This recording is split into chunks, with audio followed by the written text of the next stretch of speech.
ഉത്തുംഗരക്തവിരസൻ നഖചക്രവാളജ്യോതിനാമതം മഹദ്വയാന്തകാരം.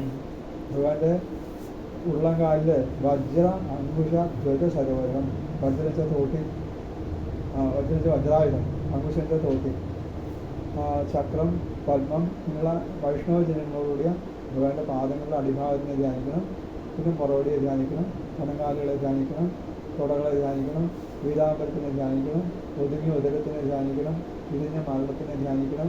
ആ മാറിൽ പ്രകാശിക്കുന്ന രത്നമാലകൾ, മുത്തുമാലകൾ, വനമാല ഇതിനെ ധ്യാനിക്കണം. 4 കൈകളെ ധ്യാനിക്കണം. ആ 4 കൈകളിൽ പ്രകാശിക്കുന്ന ആയുധങ്ങളെ ധ്യാനിക്കണം. ശംഖ് പോലെ മനോഹരമായ കണ്ഠത്തിനെ ധ്യാനിക്കണം. ആ കഴുത്തിൽ പ്രകാശിക്കുന്ന കൗശലത്തിനെ ധ്യാനിക്കണം. മനോഹരമായ തിരുമുഖത്തിനെ ധ്യാനിക്കണം. അങ്ങനെ അവസാനം കിരീടം വരെ ധ്യാനിക്കണം. അത് അപ്പോഴേക്കും മനസ്സിൽ ചാടാൻ തുടങ്ങും. അപ്പോൾ എന്ത് ചെയ്യണം? കിരീടത്തിനെ ധ്യാനിക്കുക, മുഖത്തിനെ ധ്യാനിക്കുക, ഇങ്ങനെ താഴത്തേക്ക് വരിക. മനസ്സിങ്ങനെ ആ രൂപത്തിൽ തന്നെ ഇങ്ങനെ സഞ്ചരിക്കാറാവുന്നതാണ്. അങ്ങനെ മനസ്സ് ഉറച്ചു കഴിഞ്ഞാലോ, ഉറച്ചു കഴിഞ്ഞാൽ പിന്നെ രൂപം ആവശ്യമില്ല. മനസ്സിന് ഏകാഗ്രത കിട്ടാൻ വേണ്ടിയിട്ടാണ് രൂപധ്യാനം. മനസ്സ് ഉറച്ചു കഴിഞ്ഞാൽ ആ അവസ്ഥയാണ് ധ്യാനം. ധ്യാനം ഇങ്ങനെ സമാധി അവസ്ഥ. ധ്യാനം ഉറച്ചാൽ പിന്നെ അടുത്ത സമാധിയായി. സമാധിയിൽ വരുമ്പോഴോ അത് സുഷുപ്തി പോലെ, സുഖമായിട്ട് ഉറക്കം പോലെയാണ് സമാധി. അവിടെ ബോധം ഉണ്ടാവും. സുഷുപ്തിയിൽ നമുക്ക് ബോധമില്ല, സമാധിയിൽ ബോധാവസ്ഥയില്ല. ആ സമാധിയാവസ്ഥയിൽ എത്തിക്കഴിയുമ്പോൾ അതിൻ്റെ സ്വരൂപത്തിലേക്ക് മാറാത്തതായ സ്വരൂപത്തിൽ കിടക്കുന്നത്. ഇന്ന് എല്ലാവർക്കും അത് പറ്റുമോ? എല്ലാവർക്കും അത് പറ്റില്ല എന്ന് പറയും. ഞാൻ എല്ലാവർക്കും പറ്റില്ല. കാരണം ഭക്തി തന്നെ 3 വിധത്തിലുണ്ട്. 4 വിധം ഭക്തി എന്നാണ് പറയും. 4 വിധം ഭക്തി എന്ന് പറഞ്ഞാൽ സാത്വികം, രാജസം, താമസം, നിർഗുണം. അതിൽ ഈ താമസഭക്തി എന്ന് പറഞ്ഞാൽ എന്താണെന്നറിയോ? മറ്റുള്ളവരെ ദ്രോഹിക്കാൻ വേണ്ടി ഈശ്വരനെ ആശ്രയിക്കുക. ഞാനെന്നാവാനല്ല, മറ്റൊന്ന് നശിക്കാൻ വേണ്ടി ഈശ്വരനെ ആശ്രയിക്കുക. ചില കൂടോത്രം, മന്ത്രവാദം, ശത്രുസംഹാരമൊക്കെ ഇല്ലേ, ഒക്കെ മറ്റുള്ളവരെ ദ്രോഹിക്കാൻ വേണ്ടി ഈശ്വരനെ ആശ്രയിക്കുക. രാജസം എന്ന് പറഞ്ഞാലോ, എനിക്കെന്തെങ്കിലും കിട്ടാൻ വേണ്ടി ഈശ്വരനെ ആശ്രയിക്കുക. 10 രൂപയുടെ വഴിപാട് കഴിച്ചാൽ 100 രൂപ ലാഭം ഉണ്ടാവും. അങ്ങനെ വെച്ചോടെ ഇല്ല. 10 രൂപയുടെ വഴിപാട് കഴിക്കുന്നത് വെറുതെ ഒന്നുമല്ല, അങ്ങനെ ഇരട്ടി ലാഭം ഉണ്ടാവണം, എന്നാലും വഴിപാട് കഴിക്കില്ല. അങ്ങനത്തെ ആളുകളില്ലേ? ഇത് കച്ചവടമല്ലേ? ഒരാൾ ഭഗവാൻ പ്രാർത്ഥിച്ചൊരു ശ്ലോകമുണ്ട്. വിശ്വാധീശ്വര രൂപ 1000 എനിക്ക് തോന്നില്ലെങ്കിലെന്ന് ആശ്വാസത്തോടെ കിട്ടുമെങ്കിൽ അത് അവിടെ കേൾക്കാം. അതിൽ പാതിഞ്ഞാൻ വിശ്വാസം കുറവെങ്കിലോ തിരുവടിക്കുള്ളവർ പങ്ക് ആദ്യമായി ഇച്ഛായോഗ്യം എടുത്ത് ബാക്കി തരണേ, പിന്നെന്ത് പേടിക്കുവാൻ. ഒരാൾ പ്രാർത്ഥിക്കുകയാണ്, ഈ വഴിയിലെങ്ങാനും കിടന്ന് ഒരു 1000 രൂപ എനിക്ക് കിട്ടിക്കഴിഞ്ഞാൽ 500 രൂപ ഭഗവാൻ എന്നേക്കാം. 1000 രൂപ വഴി കിടന്ന് കിട്ടിയാൽ 500 ഭഗവാൻ എന്നേക്കാം. വിശ്വാസം കുറവെങ്കിലോ, ഭഗവാനിൻ്റെ വിശ്വാസം ഇല്ലെങ്കിൽ ഭഗവാന്റെ 500 എടുത്തിട്ട് എൻ്റെ 500 തന്നാൽ മതി, ലാഭമല്ലേ? അപ്പം അങ്ങനെ ഈശ്വരനെ ആശ്രയിക്കുന്നതാണ് മധ്യമം, രാജസം. സാത്വികം എന്ന് പറഞ്ഞാലോ, കർമ്മബന്ധങ്ങൾ ഇല്ലാതാവാൻ വേണ്ടി ഭഗവാനെ ആശ്രയിക്കുക. ഭാഗവതത്തിൻ്റെ ഉദ്ദേശം അതാണ്. അതുകൊണ്ടാണ് ഭാഗവതം വായിക്കാൻ തുടങ്ങുന്നതിന് മുമ്പ് സംസാര സാഗരമഗ്നം ദീനം മാം കരുണാനിധേ കർമ്മഗ്രാഹ ഭീതാംഗം മാമുദ്ര പ്രാർത്ഥന. എന്താ വെച്ചാൽ അതാണ് സാത്വികമായിട്ടുള്ള ഭക്തി. കർമ്മബന്ധങ്ങൾ ഇല്ലാതാവാൻ വേണ്ടി മറ്റൊന്നും ആഗ്രഹിക്കരുത്. സംസാരത്തിന് കരകയറാൻ വേണ്ടി ഭഗവാനെ ആശ്രയിക്കുക. നമ്മളിതാണ് ശീലിക്കേണ്ടത്. അമ്പലത്തിൽ പോയി തരുമ്പോൾ വേറൊന്നും പ്രാർത്ഥിക്കേണ്ട. എല്ലാ ദുഃഖത്തിൻ്റെ അടിസ്ഥാന കാരണം ഈ സംസാരമാണ്, അല്ലേ? മായാബന്ധങ്ങളാണ്. ഇപ്പോൾ ഗുരുവായൂരിനോട് പൂർണ്ണപ്രദേശനോട് എന്ത് പ്രാർത്ഥിക്കേണ്ടത്? ഈ സംസാര ബന്ധത്തിൽ നിന്ന് കരയിൽ തന്നെ എന്ന് പ്രാർത്ഥിച്ചാൽ മതി. മറ്റതൊക്കെ ഒരു ദുഃഖം തരുന്ന അടുത്ത ദുഃഖം വരും, അല്ലേ? തരുന്നുണ്ടോ? ഭാഗവത ഉദാഹരണം പറഞ്ഞത്, ഒരാൾ തലയിൽ ഇങ്ങനെ ഭാരം വെച്ച് കിടന്നു. അപ്പോൾ കഴുത്ത് വേദനിക്കാൻ തുടങ്ങി. അപ്പോൾ എടുത്ത് തുളത്ത് വെച്ചു. കുറച്ച് കഴിയുമ്പോൾ തോള് വേദനിക്കാൻ തുടങ്ങി, തൊഴിൽ വെച്ചു.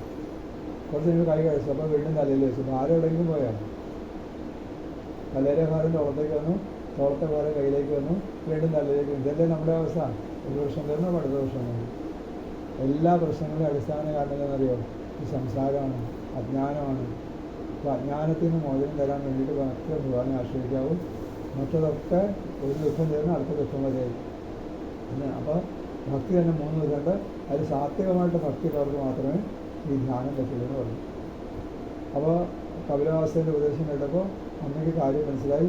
വിശ്വസ്ത മോഹമടല തമഭിപ്രണമ്യാതുഷ്ടാവ സിദ്ധി വിഷയാങ്കിത തത്വഭൂമി.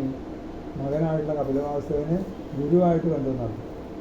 അമ്മ ഗുരുവും മകൻ ശിഷ്യനല്ല. അവിടെ മകൻ ഗുരുവും അമ്മ ശിഷ്യയായി. അമ്മ നമസ്കരിച്ചു.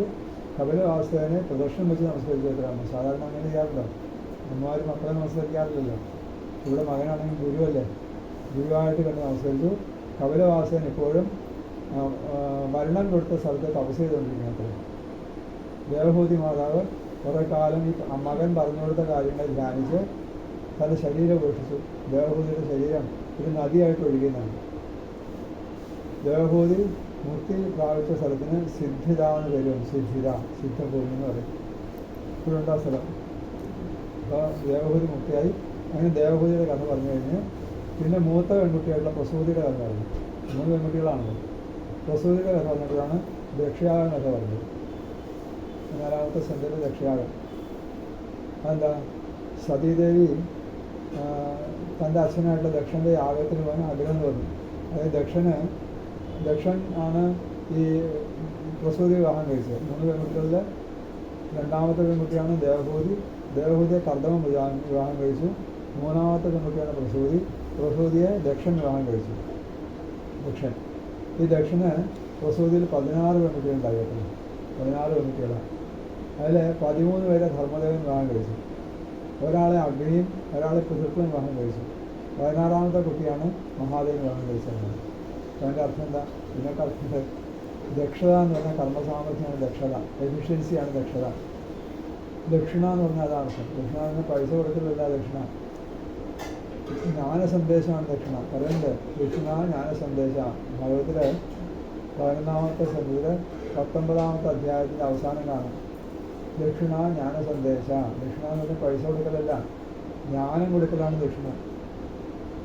അപ്പോൾ ദക്ഷത എന്ന് പറഞ്ഞാൽ കർമ്മസാമർഥ്യമാണ് ദക്ഷത. അപ്പോൾ തൻ്റെ കർമ്മം കൊണ്ട് നേടുന്ന സമ്പത്തിനെ 16ആയിട്ട് തിരിക്കണമെന്നാണ്. അങ്ങനെയാണ് കലകളെന്ന് പറയും. 16ാം കർമ്മമാണ് കല. അതിൽ 13 ഭാഗവും തൻ്റെ ധർമാനുഷ്ഠാനത്തിന് ചിലവാക്കണം. ഒരു ഭാഗം ദേവന്മാർക്ക് സമർപ്പിക്കണം, അഗ്നി. ഒരു ഭാഗം പിതൃക്കൾക്ക് സമർപ്പിക്കണം. അപ്പോൾ 5ആയില്ലേ? 11ന് 15. പിന്നെ ഒരു ഭാഗം ജ്ഞാനത്തിന് വേണ്ടി ചിലവാക്കണം, ജ്ഞാനസമ്പാദനത്തിന്. അതാണ് സതി. സാത്വികമായിട്ടുള്ള ബുദ്ധിയാണ് സതി. സതിയെ മഹാദേവൻ വിവാഹം കഴിച്ചു. ഒരിക്കൽ സതിയുടെ അച്ഛനായിട്ടുള്ള ദക്ഷനും ഭർത്താവായിട്ടുള്ള മഹാദേവനും തമ്മിൽ ഒരു വിരോധം. മഹാദേവന് വിരോധമില്ല, ദക്ഷിണന് വിരോധം. ദക്ഷിണ വിരോധം തോന്നി, മഹാദേവന് വിരോധമില്ല. എന്താ? ഒരു യാഗശാലയിൽ ദക്ഷൻ കടന്നു വന്നപ്പോൾ എല്ലാവരും ബഹുമാനിച്ചു, മഹാദേവൻ ബഹുമാനിച്ചില്ല എന്നാണ് പരാതി. മഹാദേവൻ ഉള്ളുകൊണ്ട് ബഹുമാനിച്ചു, നേരിട്ട് ബഹുമാനിച്ചില്ല. അപ്പോഴാണ് ദക്ഷൻ മഹാദേവനായിട്ട് വഴക്കായി. മഹാദേവൻ എല്ലാം കേട്ടിരുന്നു. അവസാനം ശാപമായി. ദക്ഷൻ്റെ തല പോട്ടെന്ന് ശാപം, മഹാദേവന് യാഗഭാഗം കിട്ടാതെ പോട്ടെന്ന് ശാപം. അങ്ങനെ കുറേ കാലം കഴിഞ്ഞപ്പോൾ ദക്ഷൻ മഹാദേവനെ അപമാനിക്കാൻ വേണ്ടി യാഗം നടത്തി. ആ യാഗത്തിന് എല്ലാവരെയും ക്ഷണിച്ചു, സതിയെ മാത്രം ക്ഷണിച്ചില്ല. 13 പെൺകുട്ടികളിൽ 15 പേരെ ക്ഷണിച്ചു, 16ാമത്തെ കുട്ടിയെ മാത്രം ക്ഷണിച്ചില്ല. അതെന്താ? സതിയോട് വിരോധം ഉണ്ടായിട്ടല്ല. സതിയെ വിളിച്ചു കഴിഞ്ഞാൽ മഹാദേവനെ വിളിക്കേണ്ടി വരില്ലേ? ഇല്ലേ? നമ്മളിപ്പോൾ വീട്ടിൽ ചെന്ന് ഒരു കാര്യത്തിന് ക്ഷണിക്കുമ്പോൾ ആദ്യം ഗൃഹനാഥനെ ക്ഷണിക്കേണ്ടി വരില്ലേ? മഹാദേവനെ ഒഴിവാക്കാൻ വേണ്ടിയിട്ട് സതിയെ വിളിച്ചില്ല. അപ്പോൾ സതി എൻ്റെ കൊട്ടാരത്തിന് മട്ടുപ്പാതിൽ നോക്കുമ്പോഴാണ് എൻ്റെ സഹോദരിമാരൊക്കെ ഇങ്ങനെ വിമാനത്തിൽ പോകുന്നത്. വിമാനയാന സംപ്രേഷ്ട നിഷ്കണ്ഠ്യ സുവാസിത. പട്ടുവസ്ത്രങ്ങൾ കൊടുത്ത് സ്വർണ്ണാഭരണങ്ങളൊക്കെ ധരിച്ചങ്ങനെ പോകണം. അപ്പോൾ സതിക്ക് മനസ്സിലായി തൻ്റെ അച്ഛൻ്റെ ഗൃഹത്തിൽ യാഗം നടത്തുന്നത് മനസ്സിലായി. സതിക്ക് പോകണമെന്ന് ആഗ്രഹമുണ്ട്. മഹാദേവൻ്റെ ചോദിച്ചാൽ സമ്മതിക്കുമോ? അപമാനം നേരിട്ട സ്ഥലത്ത് പോകാൻ ഇഷ്ടമുണ്ടാവില്ല. അപ്പോൾ സതി സൂത്രത്തിൽ പറഞ്ഞു, എൻ്റെ അച്ഛൻ യാഗം നടത്തുമെന്നല്ല പറഞ്ഞത്, പ്രജാപതയത്തെ ശശിരസ്യ സാമ്പ്രദം, അങ്ങയുടെ ഭാര്യയുടെ അച്ഛൻ്റെ യാഗം നടത്തുന്നുണ്ട്. എൻ്റെ അച്ഛനല്ല പറഞ്ഞ് അങ്ങയുടെ ഭാര്യയുടെ അച്ഛൻ. അങ്ങനെ മഹാദേവൻ്റെ സമ്മതം കൂടാതെ സതി യാഗത്തിന് പോകുന്നതും അറിയാമല്ലോ കഥ. യാഗശാലയിൽ വെച്ച് മഹാദേവനെ അപമാനിച്ചു എന്നറിഞ്ഞപ്പോൾ സതി തൻ്റെ ശരീരം അവിടെ ദഹിപ്പിച്ച് കളയണതും. പിന്നെ ആ സതി പിന്നീട് മേനയുടെയും ഹിമാലയം പുത്രയായിട്ട് ജനിച്ച് പാർവതിയായിട്ട് മഹാദേവനെ സ്വീകരിച്ച കഥയാണ് ദക്ഷയാഗം കഥ. അവിടെ എന്താണ് കഥകാർത്ഥം? സതി എന്ന് പറഞ്ഞാൽ സാത്വികമായിട്ടുള്ള ബുദ്ധിയാണ്. അത് കർമ്മത്തിൽ നിന്ന് വിട്ട് ജ്ഞാനത്തിലേക്ക് ഉറച്ചു. പക്ഷേ കർമ്മവാസന പോയില്ല. വീണ്ടും ദക്ഷൻ്റെ ആഗത്തിന് വേണം തോന്നിയില്ല. സാത്വിക ബുദ്ധിയിൽ കർമ്മവാസന വന്നു പോയാൽ വീണ്ടും ജന്മത്തിന് കാരണമാകും. അത് വേറൊരർത്ഥം എന്താണെന്ന് വെച്ചാൽ ഈശ്വരന്മാർ തമ്മിൽ ഭേദബുദ്ധി പാടില്ല. ഈശ്വരന്മാർ പറയുന്നില്ല. ഈശ്വരൻ എന്നുള്ള ദേവന്മാരാണ് പറയുന്നത്. വ്യത്യാസം അറിയില്ല പലർക്കും. ഈശ്വരൻ എന്നുള്ള വാക്കും ദേവൻ എന്നുള്ള വാക്കും ഒരർത്ഥമല്ല. ദേവൻ വേറെ, ഈശ്വരൻ വേറെ. ദേവൻ എന്ന് പറഞ്ഞാൽ ഈശ്വരൻ്റെ വിഭൂതികളാണ് ദേവന്മാരൊക്കെ. ഈശ്വരൻ ഒന്ന്, വിഭൂതികൾ പലത്. ഭാഗവതം പറയുമ്പോൾ മേധാവിദാസുകൾ തുല്യ സരസസ്യ സഹസ്രശ, ഒരു തടാകത്തിൽ നിന്ന് അനേകം കൈവഴി ഒഴുകുന്ന പോലെ ഒരേ ഒരു ഈശ്വരന് അനേകം വിഭൂതികളുണ്ടാവും. കാരണം നമുക്ക് 33 കോടി ദേവന്മാരുണ്ട് അല്ലേ? ഒരാൾ 33 കോടി ദേവന്മാർ. എന്താ 33 കോടി മനസ്സിലുണ്ടോ? അല്ലേ? നമ്മളെ കുഴപ്പമില്ല, ഇതൊക്കെ കേൾക്കും. എന്താ അർത്ഥം എന്ന് ചോദിച്ചാൽ ഇനി 33 കോടിയുടെ കണക്കെന്താ? ഏകാശത്തിന്മാർ 11 ദ്വാദശാസ്ത്രന്മാർ 12, എത്രയായി? 23. അഷ്ടാവശുക്കൾ 8, 31. അശ്വിനിയന്മാർ 2, 33. ഇതിൻ്റെ ബഹുത്വം കാണിക്കാൻ 33 കോടി. വെറുതെ പറയല്ല, 33 കോടി വെറുതെ പറയാനില്ല, അതിന് അർത്ഥമുണ്ട്. അപ്പോൾ ഈ ദേവന്മാർ പലതുണ്ടെങ്കിലും ഇവരൊക്കെ ഒരേ ഒരു ഈശ്വരൻ്റെ അംശങ്ങളല്ലേ.